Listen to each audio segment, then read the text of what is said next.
What's happening, guys? So chances are if you clicked on this video, you are searching for careers that will help you achieve your financial goals. And there are so many different options out there. Well, good news, you came to the right spot. I've probably spent thousands of hours researching this stuff, and I've stumbled upon some really amazing careers that have a lot of opportunity. And in this video, we're gonna go over the careers that create the most millionaires. And these aren't necessarily careers where you have to go to college for 17 hours, or you have to work like 90 hours a week, or you have to donate your kidney. Oh, they took my freaking kidney. Or anything like that. Most of these careers are pretty straightforward and they have a few things in common which I'm gonna go over in the video. But really quick, before we get into that, I just wanna say a huge thank you to the sponsor of this video, which is smashing the like button, because sponsorships are kind of annoying, so I don't like to include them in my videos. Number 10 on the list is going to be sales specialists. Now this comprises both salespeople as well as sales supervisors. And this is based off of a study by NPR where they categorize different careers and how much they make into percentiles. So we're gonna be focusing on the top 90th percentile as well as the top 99th percentile. So this is gonna be the top 10% of earners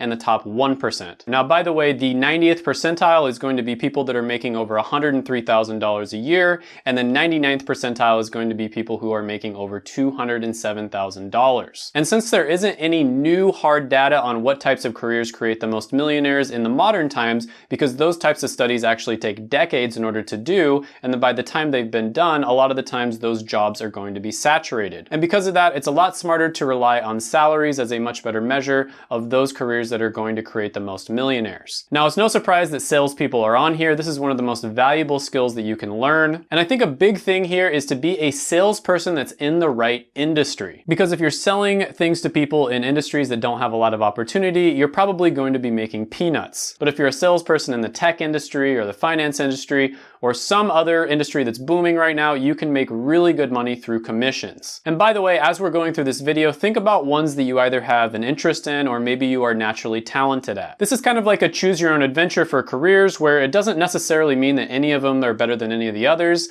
but it really matters what you are interested in. Number 9 on the list is going to be marketing and ad management. Now, I'm not surprised this was also on the list, and this is another one of the really good ones. It's similar to sales in that it's a very good skill to learn, but this one is a little bit more scalable. If you're selling, you can only sell to one person at a time, but with marketing, you can market to thousands or even millions of people at the same time. Now, this is one that was found in both the 90th percentile as well as the 99th. Marketing is also a really interesting profession right now because it's changing so fast with the whole digital revolution. Whereas sales has pretty much been the same for the past 50 years, maybe even longer than that, marketing is completely different than what it looked like 50 years ago. And it's evolved so fast that a lot of the time universities can't even keep up with it. And so if you want to learn the most in-demand skills, you do need to kind of maybe consider taking a course online, or maybe on Skillshare or Teachable or Udemy or something along those lines. I see a lot of opportunities here with all the different methods of advertising, and for someone with the right type of skill set, this one can be perfect.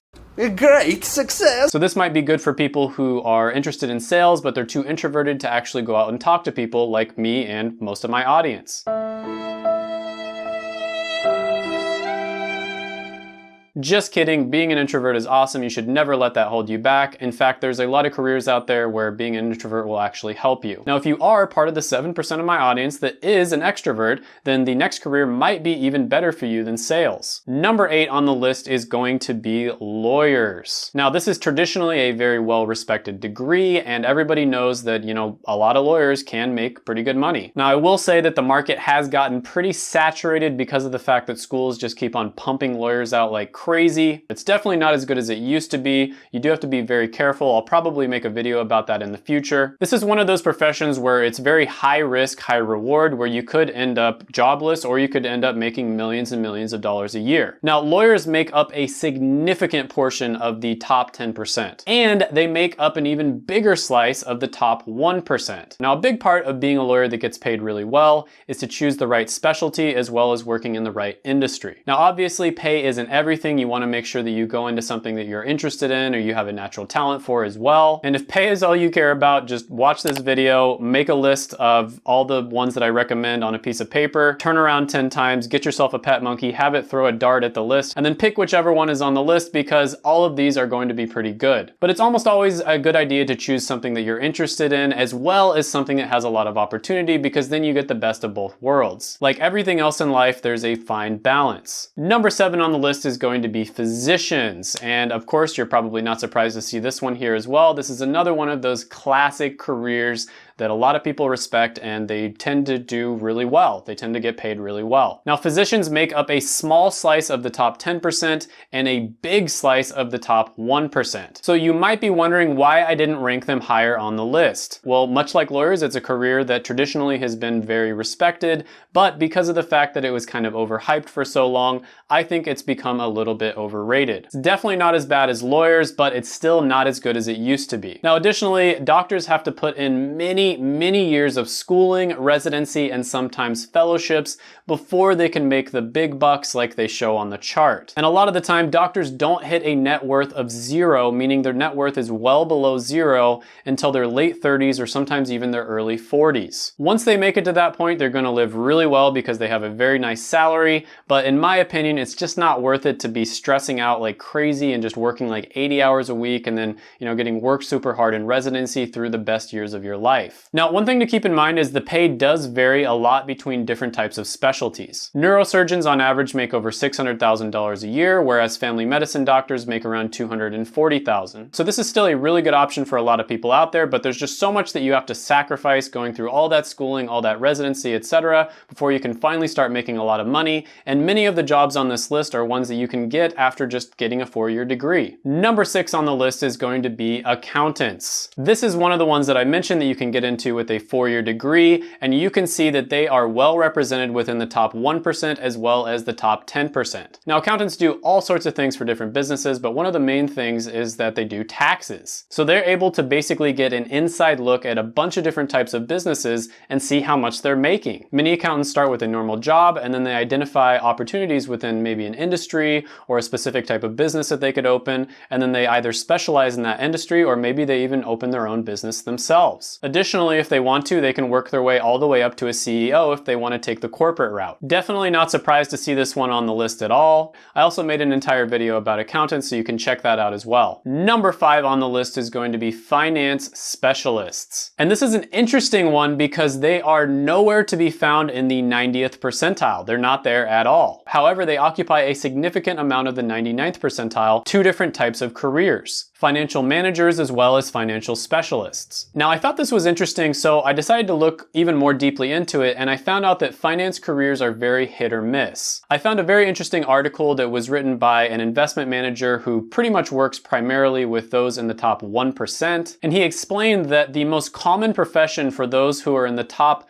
0.5%, so basically those in the 99.5th percentile, was people who were involved with the finance industry, whether this was financial services or banking. So getting involved in finance is another one that's high risk but also high reward. You might end up not making very much, or you could end up making a ton. Number 4 on the list is going to be software engineering. Now, this one is an up and comer in my opinion. I think if we do this one a few years down the line, it might even be higher on the list because it is a very sought after skill. And out of all the ones on this list, I would say this is the one that's growing the fastest. Now, this is a relatively new profession, and for that reason, there's not that much data from the past showing how many millionaires have been created. However, they do make up a lot of the top 10%. And what makes this one so great is there's so many different ways that you can become a millionaire. You can work for a big tech company like Google or Facebook, where sometimes they'll pay their employees over $500,000 a year, or you can work for a smaller startup that you really believe in, and you can get paid mostly in stock options, and if that startup takes off, maybe it gets huge, like,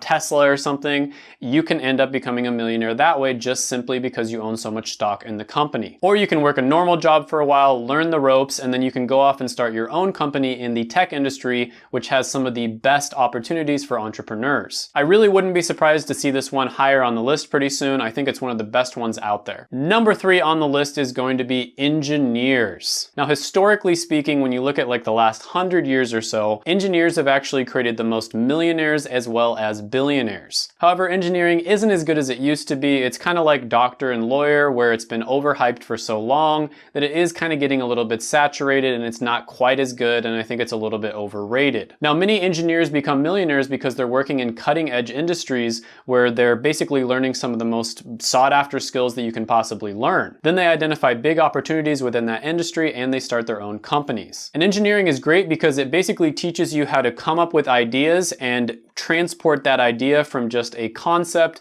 into the real world. So I'm not surprised that this one ranks so highly on the list. Number 2 on the list is going to be managers and other leadership positions. Here we go, management and leadership positions. This is a highly sought after skill. Companies love people who have leadership skills. And you might think this is only, CEOs and COOs, and they do make up a significant amount of the top 10% as well as the top 1%. However, other types of management positions make up more in each one of those categories. Now, the key here is to be a leader or a manager in an industry where there's a lot of opportunity. Being a manager at your local 7-Eleven would be pretty good to get some initial leadership experience, and that's great, but in order to make the big bucks, you want to go for positions in thriving industries. Leadership and management skill might be some of the most important skills you could possibly learn, and companies look for people who have these. Leadership is really hard. It's kind of a science and it's kind of an art form, so if you can be one of the rare people that's really good at it, you can really set yourself apart. Number 1 on the list is going to be entrepreneurs and business owners. Many of the other careers on this list, after they've initially gotten their start in these different careers and different industries,